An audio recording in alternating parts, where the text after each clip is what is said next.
भाजपा का political culture है बड़े सपने देखने और उससे भी ज्यादा हासिल करने के लिए जी जान से खप जाना, शरीर का कण कण, समय का पल पल खपाने का हौसला रखते हैं।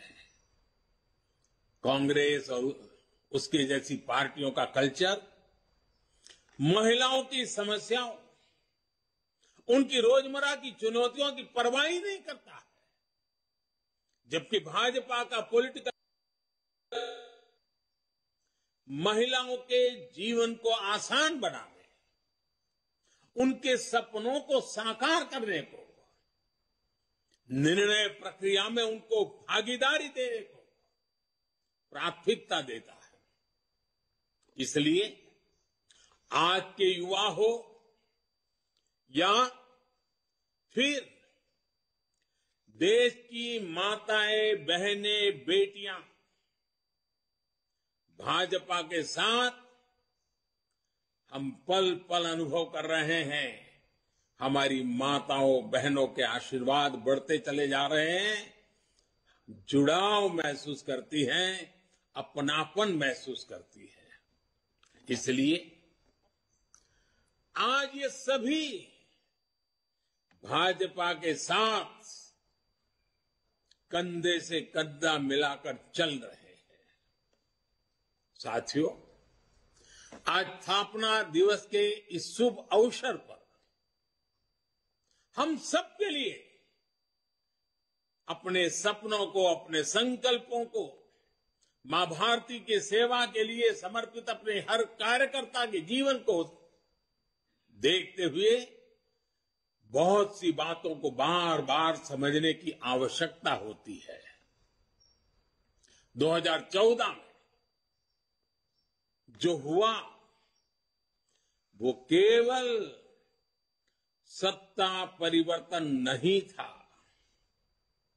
2014 में भारत के लोगों ने भारत के पुनर्जागरण की नई यात्रा का शंखनाद कर दिया है। 800 साल से ज्यादा की गुलामी से बाहर निकलकर एक राष्ट्र अब अपना खोया हुआ गौरव पाने के लिए फिर से उठ खड़ा हुआ है। और इस प्रक्रिया में दशकों से चली आ रही बुराइयां, चुनौतियां धीरे धीरे कमजोर पड़ती जा रही है। अब देश पंच प्राणों की शक्ति से आगे बढ़ रहा है। साथियों, सन 47 में अंग्रेज भले चले गए, लेकिन जनता को गुलाम रखने की मानसिकता यहीं पर कुछ लोगों के जहन में बो करके चले गए, यही छोड़ गए थे। इसलिए आजादी के बाद के वर्षों में देश में ऐसा वर्ग खूब फला फूला जो सत्ता को अपना जन्मजात हक समझता था। इन लोगों की बादशाही मानसिकता ने देश की जनता को हमेशा अपना गुलाम माना। 2014 में इस दबे कुचले शोषित वंचित वर्ग ने अपनी आवाज बुलंद की। बादशाही मानसिकता के लोग इस वर्ग की आवाज सुनने की तो बात छोड़ दीजिए, पल पल कुचलते रहते थे। इसलिए हमारी सरकार के पहले कार्यकाल में ही बादशाही मानसिकता वाले इन लोगों ने इन शोषितों, वंचितों, दलितों, पिछड़ों कोई मौका नहीं छोड़ा उनकी मजाक उड़ाने में। हर पल उनकी मजाक उड़ाते रहे। हमारी योजनाओं को, हमारे कार्यक्रमों को निम्न स्तर का बताने की होड़ बढ़ाई गई। जब मैंने लाल किले से स्वच्छ भारत अभियान की चर्चा की, गांवों को, गरीब को, मेरी माताओं बहनों को इज्जत कर देना, शौचालय की सुविधा देने की बात जब मैंने की, तो यही लोग क्या क्या नहीं कहते थे। जब मैंने डिजिटल इंडिया की बात की, तो इन्होंने अपनी ताकत, पूरी ताकत उसे खारिज करने में, देश के लोगों में भ्रम पैदा करने में, निराशा पैदा करने में पूरी शक्ति झोंक दी। ये तर्क दिए जाने वाले और ये कहने लगे देश में बड़ी आबादी अनपढ़ है, अनजान है, वो कैसे डिजिटल इंडिया का लाभ ले पाएगी। साथियों, जब हमारा मजाक उड़ाकर ये सफल नहीं हुए, तो बादशाही मानसिकता वाले इन लोगों की नफरत और ज्यादा बढ़ गई। उन्होंने कभी सोचा नहीं था कि दशक से हिंसा से जूझ रहे जम्मू कश्मीर और नॉर्थ ईस्ट में शांति का सूरज उगेगा। इन्होंने कभी कल्पना भी नहीं की थी कि आर्टिकल 370 कभी इतिहास हो जाएगा। जो काम दशकों तक सरकार चलाने वाले नहीं कर सके, वो काम भाजपा सरकार कैसे कर रही है, ये इन्हें पच नहीं रहा है। इसलिए नफरत से भरे हुए लोग आज झूठ पर झूठ, झूठ पर झूठ बोले जा रहे हैं। अपने भ्रष्ट कर्मों का खुलासा होते देख ये बेचैन है, हताशा से भर गए। इसलिए अब ये लोग इतने हताश, इतने निराश हो चुके हैं कि अब एक ही रास्ता उनको दिख रहा है, एक ही उपाय दिख रहा है, और वो खुल करके कहने लगे हैं, मोदी तेरी कब्र खुदेगी। वो कब्र खोदने की धमकी देने लगे। बादशाही मानसिकता वाले इन लोगों को, इन पार्टियों को एक बात पता नहीं है। आज देश का गरीब, देश का सामान्य मानवी, देश का युवा, देश की माताएं, बहनें, बेटियां, दलित, पीड़ित, शोषित, वंचित, आदिवासी, हर कोई भाजपा के कमल को खिलाने के लिए, भाजपा के कमल की रक्षा करने के लिए वो ढाल बनकर के खड़ा हुआ है। साथियों, अपने अस्तित्व की लड़ाई लड़ रहे इन राजनीतिक दलों की हमारे खिलाफ साजिशें चलती रहेगी, लेकिन हम देशवासियों के सपनों को, देशवासियों की आकांक्षाओं को दबते हुए, बिखरते हुए, सिमटते हुए, मुरझाते हुए नहीं देख सकते। इसलिए हमारा जोर देश के विकास पर है, देशवासियों के कल्याण पर है। हमारे परिश्रम से जो परिणाम मिले हैं, इसकी गवाही वो आंकड़े दे रहे हैं जो पिछला वित्तीय वर्ष समाप्त होने पर बीते 15-20 दिनों में सामने आए हैं। और मैं सभी देश और दुनिया में भाजपा के कार्यकर्ताओं को हमेशा हिसाब देने की आदत रखता हूं। काम का ब्यौरा हर मौके पर देता रहता हूं। मैं आज सिर्फ 2-3 सप्ताह की ही झलक दिखा रहा हूं आपको, 15-20 दिन की।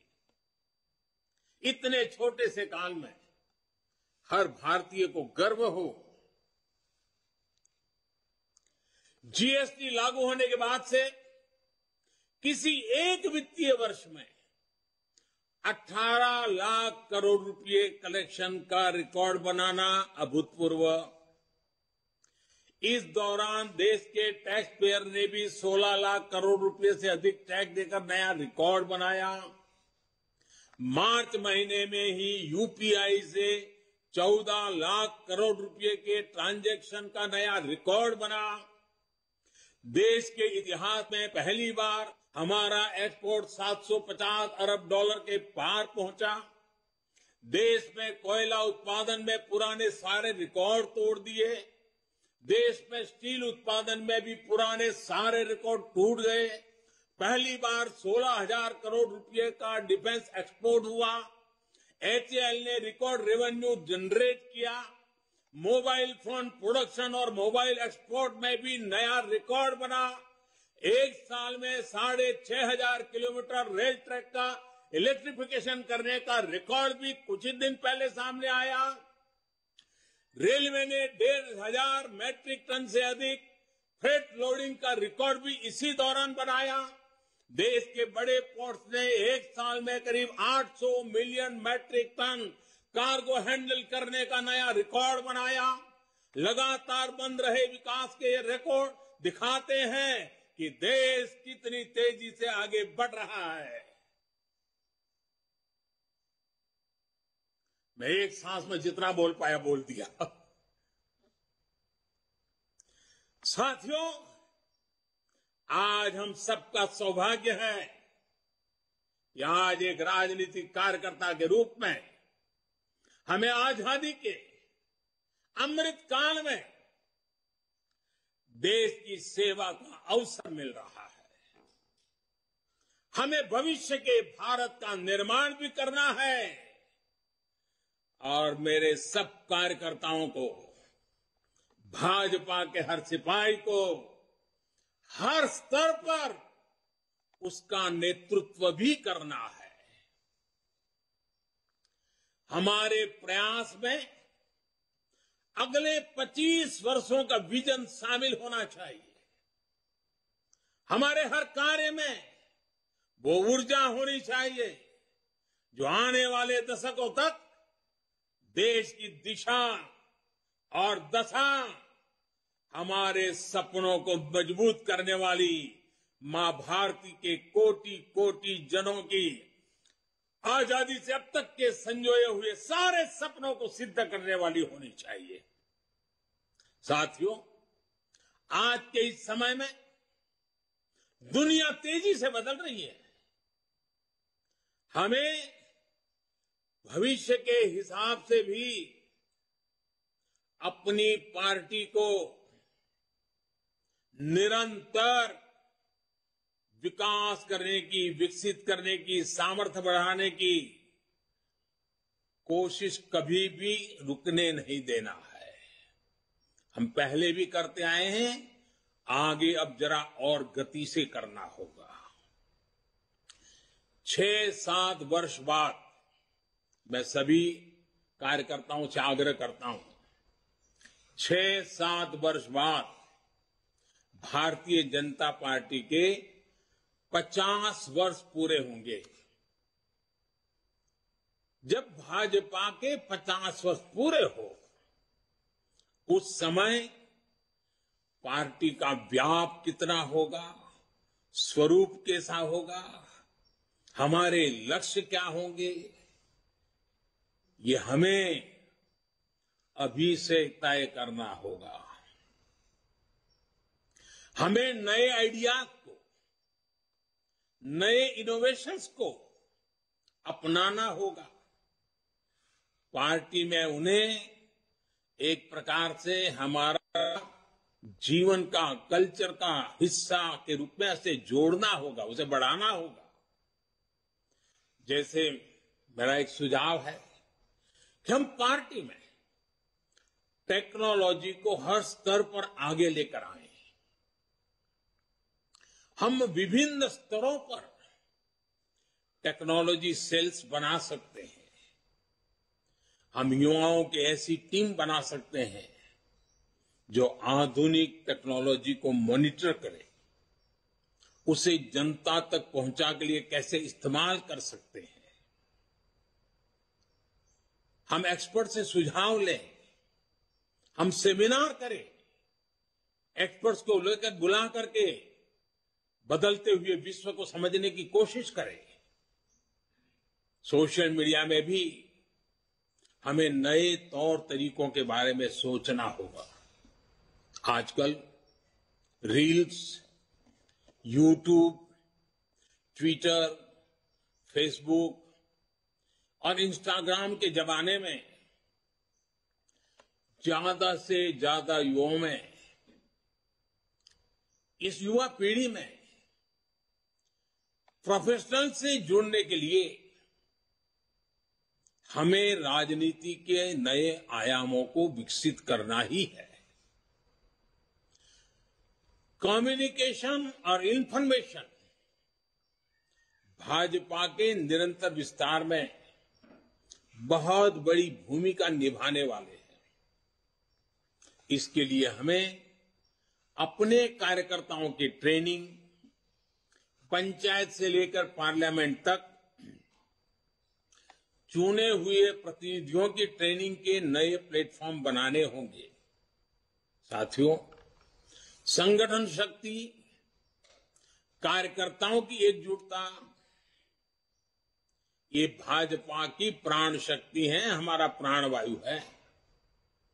इसे निरंतर ऊर्जा देते रहना भी हम सभी का कर्तव्य है। हमें अपने विस्तार के लिए, दूसरों से सीखने के लिए देश के भीतर और बाहर हर तरफ दृष्टि रखनी होगी। हमें विश्व की दूसरी लोकतांत्रिक पार्टियों के साथ भी समन्वय और संवाद बढ़ाने के बारे में काम करना चाहिए। मेरा आग्रह है, हमारे यूथ विंग्स, महिला विंग्स दूसरे देशों की उन पार्टियों के इन विंग्स और कार्यकर्ताओं से जुड़े, अपने अनुभव साझा करें और उनसे सीखें। हमारे सांसदों को भी संवाद, उनके प्रेशर बहुत रहता है, मैं जानता हूं। एक सांसद को इतने प्रकार के काम रहते हैं, लेकिन सांसद के पास जानकारियों के स्रोत भी बहुत रहते हैं। वो कार्यकर्ताओं को बहुत अच्छी तरह गाइड कर सकते हैं। कार्यकर्ताओं की क्षमता बढ़ाने में वो बहुत बड़ी भूमिका अदा कर सकते हैं, हमारे जनप्रतिनिधि, क्योंकि उनको काफी जानकारियों के लिए अवसर मिलता है। उनका लाभ जितना ज्यादा हमें मिले, पार्टी को मिले, हमें कोशिश करनी चाहिए। हम पार्टी में अलग अलग मोर्चों के माध्यम से समाज के अलग अलग वर्गों के लिए संघर्ष करते रहे। जहां जरूरत पड़ेगी संगठन करेंगे, जहां जरूरत पड़ेगी लोकतांत्रिक तरीकों से संघर्ष करेंगे, जहां जरूरत पड़ेगी समर्पण की मात्रा बढ़ाते जाएंगे। लेकिन साथियों, अब हम उस दायरे में पहुंचे हैं, अब समय आ गया है कि सभी मोर्चे समाज की आवाज उठाने के साथ साथ एक फ्यूचरिस्टिक विजन के साथ उनकी हर छोटी मोटी तकलीफों से मुक्ति के आधुनिक तौर तरीके अब क्या हो सकते हैं, कम समय में, कम संसाधनों से भी उत्तम से उत्तम परिणाम लाने के तरीके क्या हो, ताकि उनका जीवन बहुत तेजी से बदल सके और 2047 आजादी के जब 100 साल हो, तब विकसित भारत का सपना सिद्ध करने में कोटि कोटि जनों की भागीदारी बढ़े। हर मोर्चे को सोचना चाहिए कि वर्तमान और भविष्य की चुनौतियों का स्थायी समाधान कैसे हो। उदाहरण के लिए हम सभी पहले किसानों की समस्या उठाते थे, किसान मोर्चा उसमें बड़ी भूमिका निभाते थे। हमने किसान सम्मान निधि से लेकर एमएसपी तक कई बड़े फैसले लिए, किसानों की सेवा की। अब किसानों के एफपीओज बन रहे हैं, कोऑपरेटिव बन रहे हैं। इन्हें मजबूत करने का काम भी भाजपा कार्यकर्ता का ही है। इसी तरह हमने हमेशा झुग्गी में रहने वाले गरीबों की आवाज उठाई। जब हमें सेवा का मौका मिला तो हमने उन्हें पक्के मकान दिए, शौचालय दिए, गैस कनेक्शन दिए। हमें इसी तरह आगे के लक्ष्य तय करने हैं। ये समाधान स्थायी होने चाहिए और फ्यूचर रेडी होने चाहिए। इस तरह के प्रयासों के लिए हम पार्टी में नए इंटेलेक्चुअल सेल्स भी बना सकते हैं, नए विचारों पर सेमिनार्स करने और उन पर आगे बढ़ने की एक व्यवस्था तैयार कर सकते हैं। साथियों, जब हमारे सामने 2047 के विकसित भारत जैसा बड़ा लक्ष्य है, तो हमारी ये जिम्मेदारी है कि परिश्रम में कोई कमी नहीं छोड़े।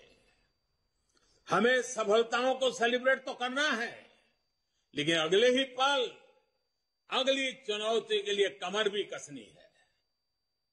और हमें ये सब बीजेपी की मूल विचारधारा के प्रकाश में ही करना है, भारत के संविधान की सीमाओं में ही रहना है। हमें भारत के समाधान उधार की सोच से नहीं, भारत की जड़ों से ही, भारत की परंपराओं से ही, भारत के कोटि कोटि जनों के सदियों के अनुभव से ही उस अमृत से आगे बढ़ना है। इस सोच के साथ हमें भाजपा को 21वीं सदी की भविष्य की पार्टी बनाना है। हमें दुनिया की सबसे बड़ी पार्टी होने के बाद भी अति आत्मविश्वास का शिकार नहीं होना है। लोगों ने अभी से कहना शुरू कर दिया है कि 2024 में भाजपा को कोई नहीं हरा सकता। ये बात सही भी है, लेकिन हमें एक भाजपा कार्यकर्ता के नाते इस देश के हर नागरिक का दिल जीतना है। हमें चुनाव जीतने तक सीमित नहीं रहना है, कोटि कोटि जनों के दिलों को जीतना, ये हमारा मकसद है। हमें हर चुनाव उसी परिश्रम से लड़ना है जैसे हम 80 के दशक से भी अभी तक लड़ते आए हैं। मुझे विश्वास है कार्यकर्ताओं की ताकत और राष्ट्र प्रथम का संकल्प हमें इसी तरह ऊर्जा देता रहेगा। आज के इस शुभ अवसर पर 2 पड़ाव 50 साल जब बीजेपी में होंगे और 100 साल देश की आजादी के होंगे। आइए एक खाका खींचे, योजना बनाएं, जन जन के दिलों को जीतते हुए मां भातृ के जिन सपनों को लेकर के हम चले हैं, उन सपनों को साकार करते रहे। आज हनुमान जयंती पर स्वयं हनुमान दादा भी हम पर आशीर्वाद बरसाएं। और जनता जनार्दन तो ईश्वर का रूप ही होती है। उस जनता जनार्दन के आशीर्वाद के बिना कुछ नहीं होता है। उन आशीर्वादों को लेकर के भी हम आश्वस्त होकर के आगे बढ़े। मैं आप सबको बहुत बहुत धन्यवाद देता हूं, पुनः शुभकामनाएं देता हूं। मेरे साथ बोलिए, भारत माता की।